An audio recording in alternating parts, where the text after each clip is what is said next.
Sahabat Oase Rohani Katolik yang terkasih dimanapun Anda berada, salam damai.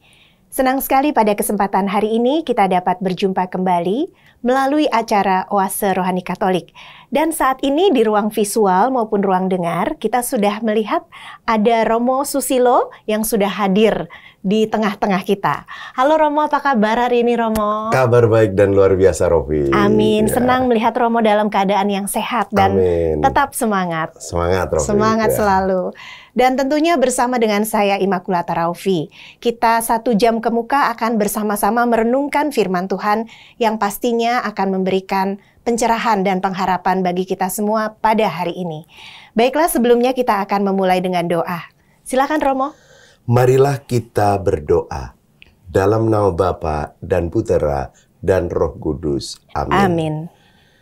Allah yang maha baik menjadi sempurna adalah dambaan setiap orang. Hal tersebut mudah diucapkan, namun dalam kenyataannya sulit untuk dilaksanakan. Bantulah kami ya Tuhan, agar dapat berusaha untuk mencapainya, dan kelak kami boleh bersatu dengan Yesus Putramu, Guru dan Penyelamat kami, untuk selama-lamanya. Demi Kristus Tuhan kami. Amin. Amin. Dalam nama Bapa dan Putera dan Roh Kudus. Amin. Amin. Sahabat Oase Rohani Katolik yang terkasih, kita akan mendengarkan bacaan-bacaan kudus sesuai dengan kalender Gereja Katolik. Bacaan pertama diambil dari Surat Rasul Paulus kepada jemaat di Kolose, bab 1 ayat 24, dilanjutkan dengan bab 2 ayat 3. Dan bacaan Injil kita pada hari ini diambil dari Injil Lukas, bab 6 ayat 6 sampai dengan 11. Marilah bersama-sama kita mendengarkan sabda Tuhan. Bacaan dari Surat Rasul Paulus kepada jemaat di Kolose. Saudara-saudara, sekarang aku bersukacita bahwa aku boleh menderita demi kalian dan melengkapkan dalam dagingku apa yang kurang pada penderitaan Kristus untuk tubuhnya, yaitu jemaat. Aku telah menjadi pelayan jemaat itu sesuai dengan tugas yang dipercayakan Allah kepadaku, untuk meneruskan kepenuhan sabda Allah kepada kalian, yaitu rahasia yang tersembunyi berabad-abad dan turun-temurun.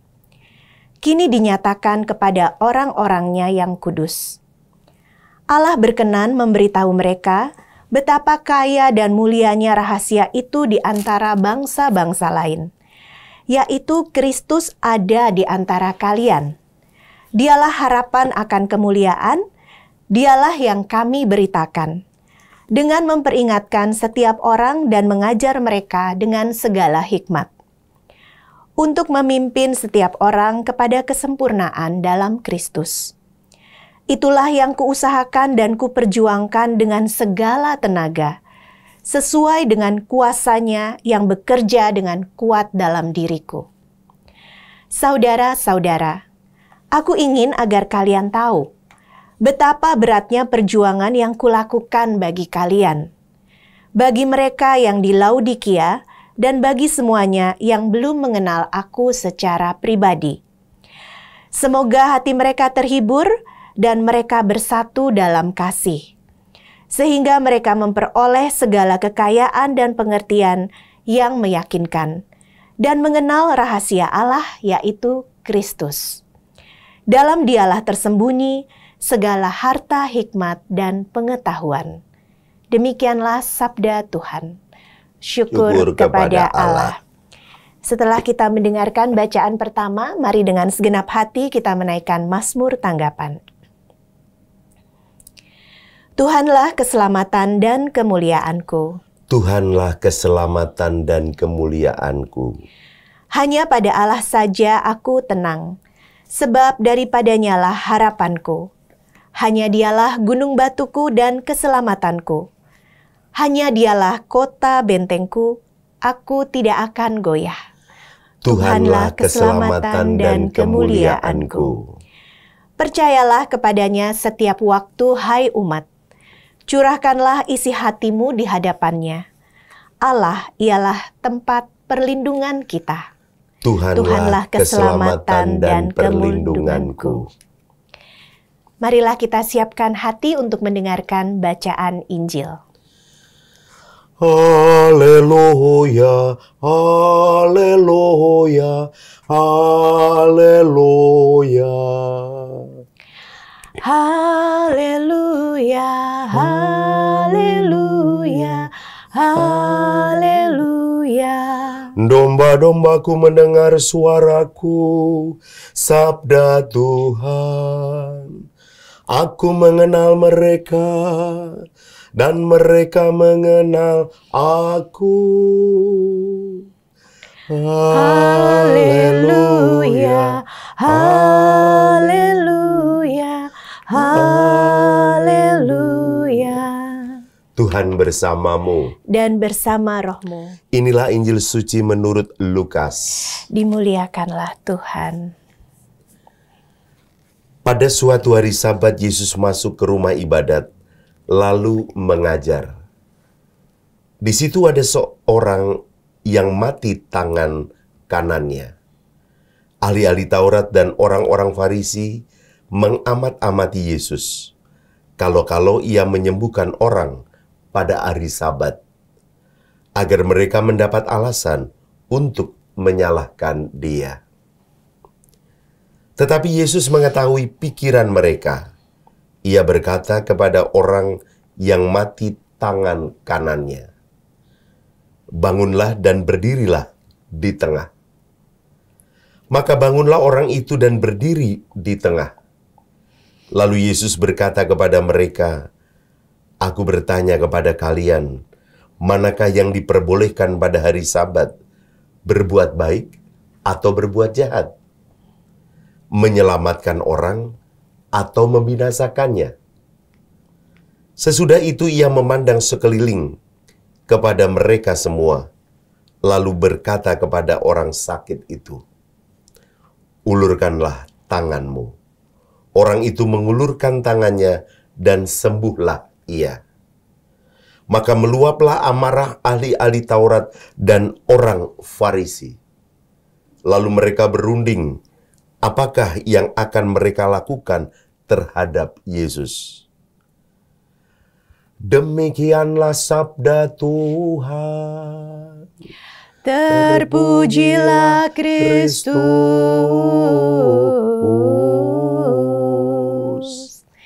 Terima kasih Romo Joy untuk bacaan Injil yang sudah kita dengarkan bersama. Romo, nampaknya dari dua bacaan ini pasti ada benang merahnya ya Romo ya? Iya. Nah, nanti kita ingin sekali Romo semakin memahami firman Tuhan ini Romo. Barangkali seperti biasa dalam perbincangan rohani ini kita mulai dari bacaan yang pertama ya Romo ya? Oke. Ya, silakan Romo, hikmat apa yang bisa kita petik? Rofi dan sahabat Wasor Rohani Katolik yang terkasih, bacaan pertama dari surat Rasul Paulus kepada jemaat di Kolose. Ini Paulus di bagian awal menggunakan kata-kata yang indah banget. Ya. Dikatakan begini, "Saudara-saudara, sekarang aku bersuka cita bahwa aku boleh menderita demi kalian." Tuh coba bayangkan, bersuka cita karena boleh menderita. Iya. Itu kan indah banget kata-katanya. Susah ini untuk dilakukan oleh orang zaman now. Gitu Iya. ya. Ada juga menderita karena bikin kesel gitu ya. Iya. Kalau ini bersuka cita karena menyenangkan. Menyenangkan. Kalau ini bersuka cita karena boleh menderita. Iya. Gitu ya. Aneh ya Romo ya. Aneh, tapi itulah Paulus gitu ya. Lalu, dan melengkapkan dalam dagingku apa yang kurang pada penderitaan Kristus untuk tubuhnya, yaitu jemaat. Jadi Kristus itu udah menderita ya. Di dalam kisah kain kafan Turin itu kan kita bisa melihat luka-luka Yesus yang ditemukan di dalam kain kafan itu ya. Itu kan harusnya lukanya itu membuat derita gitu ya. Tapi itu Rasul Paulus lebih dahsyat lagi. Aku ingin melengkapi dalam dagingku apa yang kurang pada penderitaan Kristus. Coba bayangkan. Saking cintanya ya Romo ya. Saking cintanya kepada Kristus. Iya, luar biasa. Tapi kita kan tahu ya, dulu Paulus itu seperti apa ya. Iya. Membenci para pengikut Kristus, bahkan mengejarnya, Iya. menganiayanya. Tapi setelah mendapatkan penampakan Kristus yang begitu benderang, yang membutakan matanya, Saulus, Saulus, mengapa engkau menganiaya aku? Lalu akhirnya Saulus disembuhkan dari mata fisiknya yang buta itu, lalu akhirnya menjadi pewarta Yesus yang luar biasa. Amin. Dan kata-katanya itu, waduh, pada zaman dulu loh itu ya, sekian ribu tahun yang lalu, itu sudah seperti orang yang sudah pandai belajar filsafat dan teologinya itu luar biasa gitu ya. Padahal dulu belum ada sekolah filsafat dan teologi ya. Inilah Paulus. Maka saya ingat saya termasuk lulusan sekolah teologi di Kendungan Yogyakarta. Oh iya. Itu pelindungnya adalah Santo Paulus. Iya. Nah, itu ya. Berarti spiritnya ya? Spiritnya Paulus. Harapannya begitu. Harapannya begitu, Bang. Dan memang ada sebuah mata kuliah. Itu namanya kuliah Santo Paulus. Santo Paulus. Iya. Bagaimana kita mendalami surat-surat Paulus. Oh, Dan mau nggak mau kan mendalami juga who is Paulus? Siapa Who is itu Paulus? Paulus? Iya. Gitu ya. Dan sekarang kita kenal surat-surat Paulus yang luar biasa di dalam kitab suci. Ya toh, ini kan bulan kitab suci nih ya. Iya, ini BKSN di depan ya, kita Romo. ada kitab suci ini. Iya, semoga pada rajin datang ke pertemuan. Ah. Pesan-pesan sponsor. Ayo baca kitab suci. Baca kitab Dan suci. terutama dalam konteks ini baca surat Rasul Paulus. Dan secara spesifik di tanggal 11 ini surat Rasul Paulus kepada jemaat di Kolose. Bab 1 ayat 24 sampai bab 2 ayat 3 ini luar biasa. Dan Paulus itu menyatakan diri, aku telah menjadi pelayan jemaat. Iya. Ya. Jadi menjadi pelayan itu kan survei membuktikan nggak enak ya. Iya. Dia bangun ketika tuan dan nyonyanya belum bangun. Iya. Dia tidur ketika tuan dan nyonyanya sudah tidur. Kadang-kadang job deskripsi itu tidak jelas. Iya. Gitu ya. Kerja lebih dari 8 jam gitu ya. Betul. Kenapa saya katakan nggak jelas ya? Kalau ada nyapu, cuci piring, ngepel, itu kan jelas gitu ya. Tapi kadang-kadang tuan atau nyonyanya pegel-pegel minta dipijitin. Masuk angin minta dikerikin. Nah, padahal kan ada tukang pijit dan tukang kerik yang harus dibayar khusus gitu ya. Kira-kira kayak gitu. Tapi Paulus menyatakan diri, aku menjadi pelayan. Pelayan itu berarti mau merendahkan diri dan mengistimewakan orang lain, gitu ya. Nah, persis itu bertentangan dengan kerinduan orang tuh pengen jadi bos, ya toh, pengen jadi tuan atau nyonya besar, gitu ya. Ngapain jadi pelayan atau asisten rumah tangga atau pembantu, gitu ya. Tapi Yesus pernah bersabda, yang terbesar di antara kamu adalah yang melayani, ya toh. Kalau ingin menjadi besar, jadilah pelayan. Gitu ya. Dan Santo Paulus telah mengatakan, aku pelayan jemaat. Nah, semoga kita semua juga mau merendahkan diri dan mengistimewakan orang lain dan menjadi pelayan. Satu, di lingkaran yang paling kecil namanya keluarga. Dua, di lingkaran berikutnya adalah tetangga. Tiga, di lingkungan tempat kita kuliah atau kerja, kita juga di situ bisa menjadi pelayan. Atau di lingkungan gereja, lingkungan masyarakat, dan dimanapun kita berada. Amin. Menjadi pelayan itu menarik loh, gitu ya. Anda kalau lihat orang yang rendah hati sama sombong, lebih menarik yang mana? Yang rendah hati. Nah, orang sombong nyebelin lagi ya. Anda kalau lihat orang rajin sama orang malas, lebih menarik mana? Rajin. Nah, pelayan itu biasanya rajin. Ya. Orang malas itu tidak digerakkan oleh Roh Kudus. Gitu. Tapi kalau orang rajin itu digerakkan oleh Roh Kudus. Maka masih ingat, ada yang diberi 5 talenta, 2 talenta, dan 1 talenta. Yang 5 mengembangkan jadi 5, yang 2 mengembangkan jadi 2, berarti jadi 10, jadi 4. Yang 1 malah menyimpannya, dan bahkan setelah ditagih, hai engkau hamba yang akhirnya menyalahkan tuannya. Engkau menuai di tempat tidak menabur.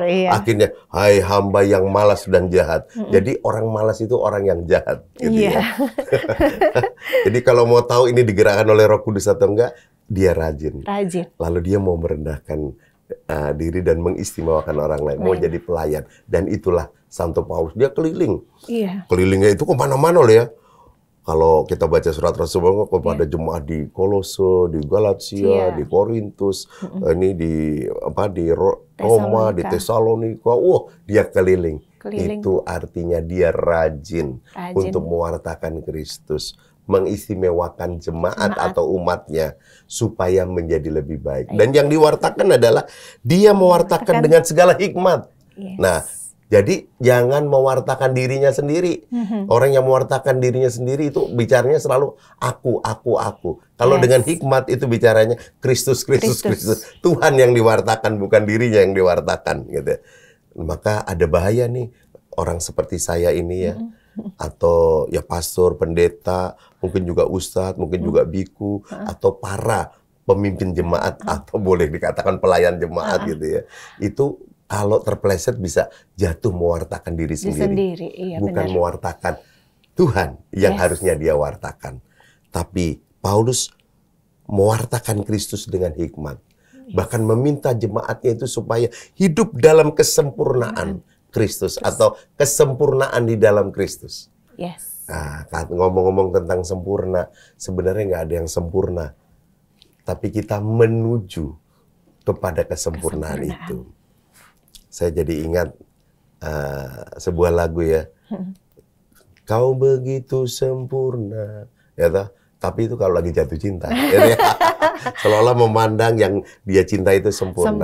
Nah, maka Paulus ini juga jatuh cinta sama Yesus itu luar biasa. Yesus itu sempurna dan hendaknya engkau menjadi sempurna seperti Kristus sempurna adanya. Tapi kita udah tahu satu-satunya yang sempurna memang hanya Tuhan, ya.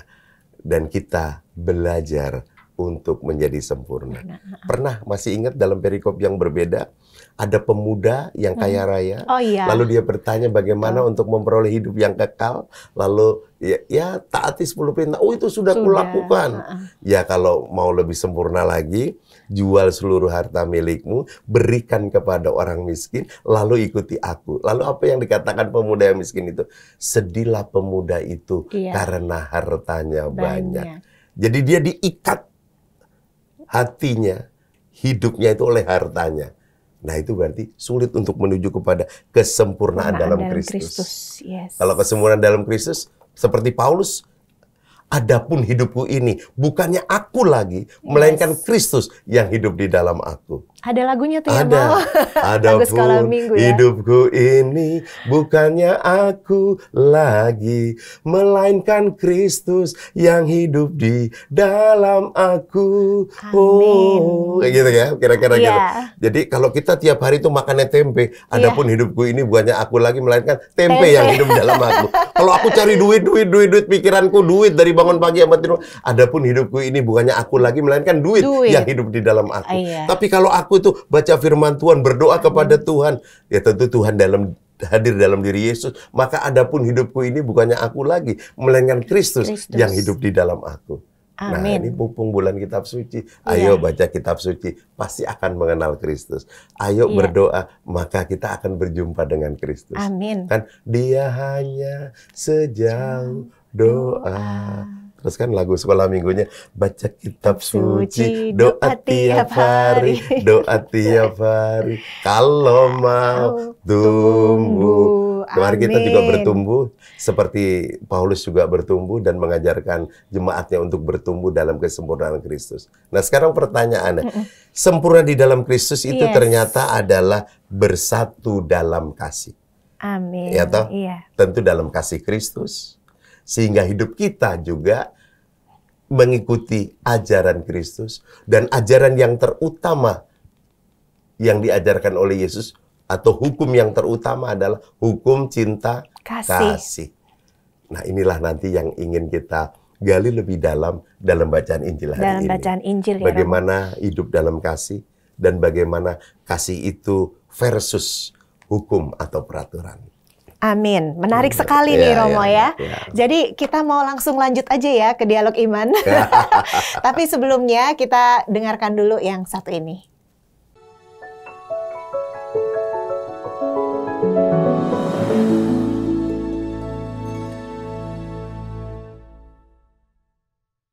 Sahabat Oase Rohani Katolik yang terkasih dimanapun Anda berada, kita melanjutkan dengan sesi yang kedua yaitu dialog iman.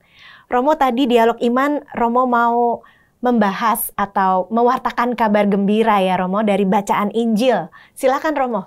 Baik Rofi dan sahabat Oase Rohani Katolik. Yang menarik dalam bacaan Injil Lukas bab 6 ayat 6-11 adalah Yesus berjumpa dengan orang yang tangan kanannya itu mati, atau kalau mungkin bahasa sekarang stroke ya, stroke sebelah itu ya. Iya. Tapi di situ juga hadir ada ahli Taurat dan orang Farisi. Dan waktu itu waktunya adalah hari Sabat. Gitu ya. Orang Farisi lihat ini hari Sabat dan ada orang sakit. Coba dia menyembuhkan nggak? Oke. Berarti orang Farisi ingin mencari kesalahan Yesus. Karena biasanya dalam tradisi hari Sabat orang tidak boleh melakukan aneka kegiatan termasuk menyembuhkan orang sakit. Yesus tahu apa yang dipikirkan oleh ahli Taurat dan orang Farisi. Ya Yesus gitu loh ya. Iya. Pasti tahu. Kalau kita kan tahu apa yang dikatakan atau apa yang diperbuat. Iya. Tapi Yesus lebih dalam lagi menembus. Dia tahu apa yang dipikirkan dan apa yang dirasakan. Karena tahu bahwa Yesus akan dijebak oleh pikiran ahli Taurat dan orang Farisi, maka Yesus memanggil orang yang sakit itu. Bangkitlah, lalu berdiri di tengah-tengah. Berarti di situ ada orang banyak dan ahli Taurat dan orang Farisi. Lalu Yesus bertanya, manakah lebih baik di hari Sabat? Berbuat baik atau berbuat jahat? Menyelamatkan atau membinasakannya? Sesudah itu Yesus memandang sekeliling kepada mereka. Dan Yesus berkata kepada yang sakit, ulurkan tanganmu. Lalu sembuhlah si sakit. Tapi cerita tidak sampai berhenti di situ. Maka meluaplah amarah ahli Taurat dan orang Farisi. Dan mereka berunding. Apakah yang mereka lakukan terhadap Yesus? Gitu. Jadi mereka seperti biasa lah, kalau udah marah kan lalu berunding, kita bikin apa nih? Ya, bikin Yesus. Kalau dulu kan membawa ke tepi tebing, ya, tapi tiba-tiba ding, Yesus udah hilang dan sebagainya. Tapi kita tidak ingin menekankan itu, tapi kita ingin menekankan jangan-jangan kita ini juga punya sikap seperti orang Farisi dan ahli Taurat. Yang begitu menekankan hukum atau peraturan sampai lupa bahwa spirit atau semangat dari hukum itu adalah sebenarnya dulu-dulunya dibuat peraturan tuh untuk membuat hidup bersama yang lebih baik dan teratur. Tapi tentu dasarnya adalah cinta kasih. Ya. Maka karena itu Yesus bertanya, mana lebih baik di hari Sabat? Berbuat baik atau berbuat jahat? Tentu berbuat baik. Menyelamatkan atau membinasakan? Tentu menyelamatkan. Inilah spirit kasih. Ini mengingatkan saya waktu saya SMA di Seminari Menengah Mertoyudan. Ini pernah saya ceritakan beberapa kali, tapi nggak apa-apa, repetisio es mater studiorum. Pengulangan adalah ibu guru yang baik. Waktu itu ada lomba antar kelas tarik tambang, anak SMA gitu loh, laki-laki semua. Tentu ada peraturan. Salah satu peraturannya adalah ada babak pertama, kalau menang lanjut ke babak kedua, kalau menang lagi lanjut ke babak ketiga, final. Orangnya harus sama, nggak boleh berubah. Supaya tenaganya bukan tenaga baru, ya, tapi tenaga yang pernah dipakai itu menang di babak pertama dan kedua. Gitu. Nah ternyata baru babak pertama, sudah ada satu teman saya, itu tambangnya dulu dari tali yang warna coklat tuh, rami atau apa namanya tuh. Nah itu kan agak kasar. Masih sama Komo, zaman saya juga gitu ya. Ketahuan deh umurnya. Ya, begitu. Nah itu ada yang telapak tangannya itu luka, berdarah gitu ya. Karena mungkin begitu bersemangat pegang talinya dan menariknya. Gitu. Nah sementara menang untuk lanjut ke babak kedua, gitu ya.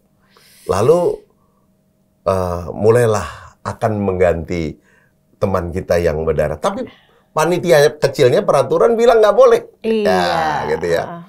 Tapi di situ tetap ada Romo, pendamping ya. Saya masih ingat waktu itu namanya Romo Fransiskus Assisi Martono. Itu guru musik yang dicintai oleh para seminaris, tapi sudah almarhum. Dia kena kanker lidah atau pita suara. Padahal senang nyanyi gitu ya. Tapi saya tidak ingin bicara itu. Apa yang dikatakan oleh Romo Martono, inilah yang mungkin cocok untuk menerapkan dalam renungan kita berkaitan dengan bacaan Injil hari ini. Iya, peraturan ya peraturan. Tapi apakah kamu enggak kasihan sama temanmu yang tangannya ini luka? Kalau dipakai untuk pertandingan kedua atau ketiga atau pertandingan berikutnya, nanti lukanya lebih dalam, darahnya juga akan lebih, lalu dan sebagainya. Lalu teman-teman akhirnya memakai hukum kasihan. Kasihan itu dasarnya kasih. Ya. Lalu satu teman kita yang luka itu boleh diganti oleh teman yang lain.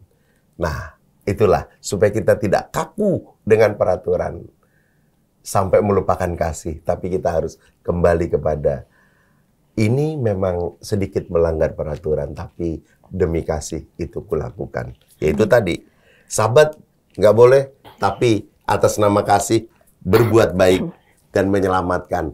Itulah yang dilakukan oleh Yesus.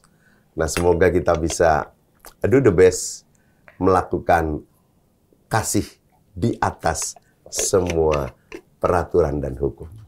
Ya. Iya, baik Romo. Kisah tadi inspiratif ya Romo ya. Sehingga kita di sini bisa lihat bahwa hukum atau peraturan tadi vs kasih itu kalau dibimbing Roh Kudus yang menang kasih ya Romo. Tapi pada kenyataannya nggak selalu begitu ya Mo ya.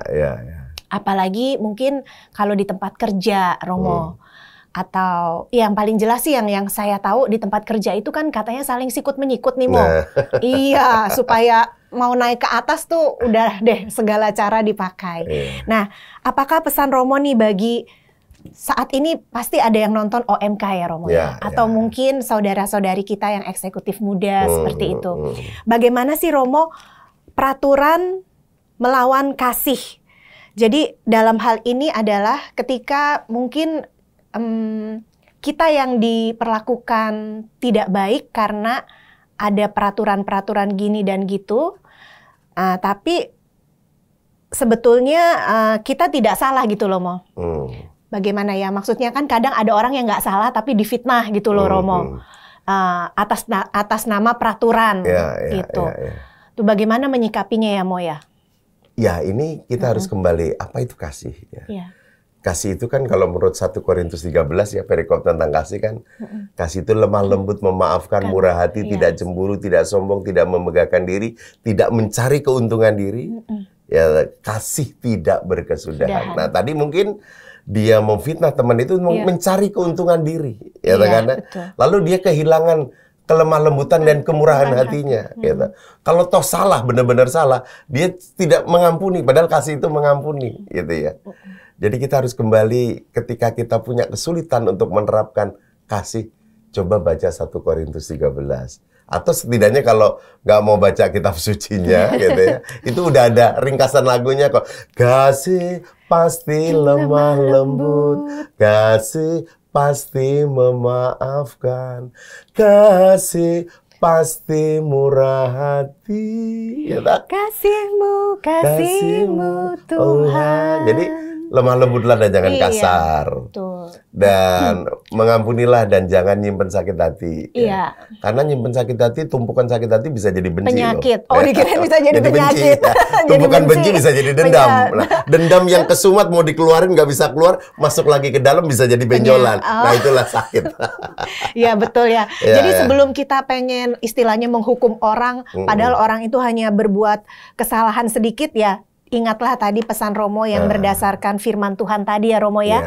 Kasih di 1 Korintus ayat 13. Lemah lembut, pemaaf, murah hati. Karena sering juga Romo, bukan di kantor aja Romo, di pelayanan, di komunitas juga ada Romo ya. Misalnya salah dikit aja, itu udah langsung kayak ditegur keras. Jadi mungkin saya sedikit sharing nih Romo. Ini sih sebetulnya entah cerita real atau bukan, tapi saya dengar dari teman saya. Kenapa orang-orang duniawi itu lebih senang berkomunitas dengan komunitas dunia yang mungkin happy-happy gitu Romo. Karena katanya ada seorang yang ke gereja, Dan dia baru bertobat, Romo. Di jemaat itu udah dikasih tahu sama pengurusnya, nanti kalau udah mulai ibadah, tolong matiin ya handphonenya. Di silent gitu loh. Iya, udah pada ngerti. Nah, orang ini lupa, Romo, lupa matiin. Jadi pada saat ibadah bunyi. Udah selesai, dia dimarah-marahin sama pengurusnya. Wah, Bapak nih begini. Nah, suatu hari dia juga pulang kerja, dia datang ke tempat bar buat minum-minum gitu, Nah, mungkin dia lagi pikirannya lagi kacau, air di tangannya tumpah, numpahin orang sebelahnya. Wah, itu kan bikin keki banget ya, Tapi apa yang dilakukan orang yang di sebelahnya itu, nggak marah, malah gini, oh Bapak nggak apa-apa, saya gantiin minuman Bapak ya, saya beliin yang baru. Jadi lebih murah hati gitu loh, Ternyata kasih itu ada di bar, bukan di gereja ya. Makanya kita jangan sampai kayak gitu ya, Iya. Sebenarnya ini kan oknum, gitu ya. Oknum. Sebenarnya juga memarahi itu, marah-marah itu kan tidak lemah lembut. Iya, makanya. Terus mungkin kalau marahnya itu secara luar biasa dan memalukan orang, itu soal teknik aja gitu. Jangan memarahi orang di depan banyak orang. Tegurlah empat mata. Nah, kitab sucinya mengatakan itu.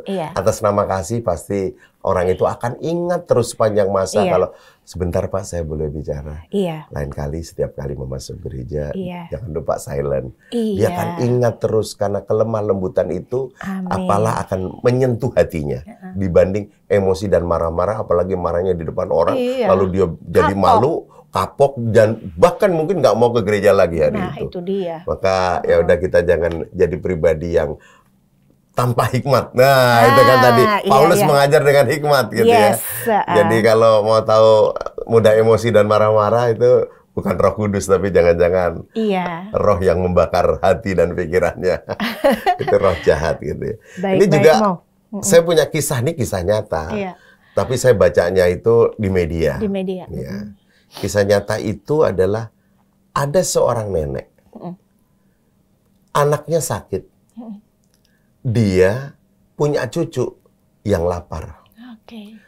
Nenek ini hidupnya miskin. Suatu hari nenek itu mencuri ketela atau singkong. Ternyata di perkebunan sebuah PT. Lalu ketahuan, nenek itu dihadapkan ke meja pengadilan. Karena alasan mencuri singkong. Padahal ditanya oleh hakim, kenapa? Aku miskin, anakku sakit, cucuku lapar. Aku nggak punya uang, aku ambil singkong. Nah, tapi jaksa penuntut umum mengatakan dia tetap bersalah, mencuri. Ya tahu peraturannya, tetap bisa terkena hukum. Si hakim itu menangis sebenarnya, karena dia harus membayar 2,5 juta atau kurungan. Harus membayar 1 juta atau kurungan 2,5 bulan. Bulan. Lalu hakim itu menangis, lalu dia buka topi hakimnya itu. Lalu dia ambil dompetnya, lalu diisi uang 1 juta. Lalu dia minta panitera untuk tolong kelilingkan ke hadirin di persidangan ini. Anda termasuk orang yang terkena 50.000 karena membiarkan orang di kota Anda, nenek yang miskin ini, kelaparan. Lalu diedarkanlah. Lalu nenek itu bebas karena bisa membayar 1 juta. Dan masih bawa pulang uang juga 3,5 juta. Syukur pada Allah. Syukur kepada Allah. Tapi yang ingin saya katakan adalah, kok ada ya orang yang atas nama peraturan, kehilangan kasih, mau menghukum nenek miskin dan lapar gara-gara ambil singkong. Itu sama mungkin kesalahan kecil gara-gara handphone berdering di perayaan Ekaristi, lalu dimarahin di depan umum. Usai misa, itu bisa bikin kasih itu hilang. Dia mungkin akan selamanya tidak akan ke gereja itu lagi, atau pindah paroki. Udahlah, tegurlah empat mata dengan penuh kasih. Peraturan orang kan bisa lupa dan lalai. Iya. Manusia itu tempatnya lupa lah, tempatnya lalai gitu ya. Iya. Ayo kita tegakkan kasih. Kasih itu sabar murah hati, Amin. percaya tak angkuh dan tak dengki. Kasih itu tak memegahkan diri dan sebagainya ya. Iya. Amin. Sebetulnya banyak sekali lagu-lagu tentang kasih ya Betul, Romo ya. betul. Dan pada hari ini kita bersyukur bahwa edisi kali ini Romo Joy yang hadir. Karena pas banget ya, tadi lagu-lagunya juga, firmannya juga. Iya. Baik Romo, tanpa terasa nih waktu terus berlalu ya Iya, Romo iya. ya. Sebelum kita selesai acara Oase Rohani Katolik ini, Romo barangkali boleh memberikan beberapa kesimpulan buat kami Romo. Oke, Ya. baik. Bacaan pertama dari surat Rasul Paulus kepada jemaat di Kolose itu adalah Paulus yang mewartakan diri sebagai pelayan jemaat, tapi dia mengajari umat dengan penuh hikmat, dan yang diajarkan adalah kesempurnaan di dalam Kristus. Tak lain dan tak bukan adalah kasih. Ini kalau mau saya pantunkan adalah malam bulan purnama, jalan-jalan di taman kaktus. Jika hidup ingin sempurna, sempurnalah di dalam Kristus. Cakep. Ya. Nah, lalu bacaan Injilnya adalah dari Lukas bab 6 ayat 6 sampai 11. Itu bicara Yesus berhadapan dengan ahli Taurat dan orang Farisi. Yesus ingin dicobai karena hari Sabat nggak boleh menyembuhkan orang. Tapi ada orang yang sebelah tangannya itu mati atau lumpuh. Dan Yesus menyembuhkan dengan memberi pertanyaan. Mana yang lebih baik di hari Sabat? Berbuat baik atau berbuat jahat? Menyelamatkan atau membinasakan? Tentu jawabannya adalah berbuat baik dan menyelamatkan. Itu dasarnya adalah kasih. Dan kita sekarang pengikut Yesus, jangan terlalu kakulah dengan aneka peraturan. Peraturan itu dibuat memang untuk mengatur hidup bersama yang lebih baik. Dan kalau kita menegur orang yang salah karena melanggar peraturan, tegurlah dia 4 mata. Dan jangan sampai dia dipermalukan. Itu pun atas dasar kasih. Kasih itu kan lemah lembut, memaafkan dan murah hati. Amin. Dan akhirnya semoga hidup kita juga masuk dalam kesempurnaan kasih. Ada pantunnya nih. Asik. Beli buah kurma di pasar Jati Asih. Hukum yang terutama adalah cinta kasih. Amin. Amin. Terima kasih Romo Joy. Amin. Sahabat Oase Rohani Katolik yang terkasih, mari kita berdoa bersama semoga firman Tuhan yang sudah ditabur pada hari ini itu dapat masuk ke dalam hati kita dan hati kita sudah menjadi tanah yang subur dan baik sehingga bisa melakukan kasih Kristus. Silakan Romo pimpin doa penutup. Mari kita berdoa dalam nama Bapa dan Putera dan Roh Kudus. Amin. Amin. Allah Bapa yang penuh kasih, kami mohon rahmat agar kami Kau mampukan hidup dalam kesempurnaan kasih. Amin. Walaupun kami manusia yang lemah, biarlah Engkau menguatkan kami. Ampuni kelemahan dan dosa kami untuk masa-masa yang lalu, untuk masa yang ke depan.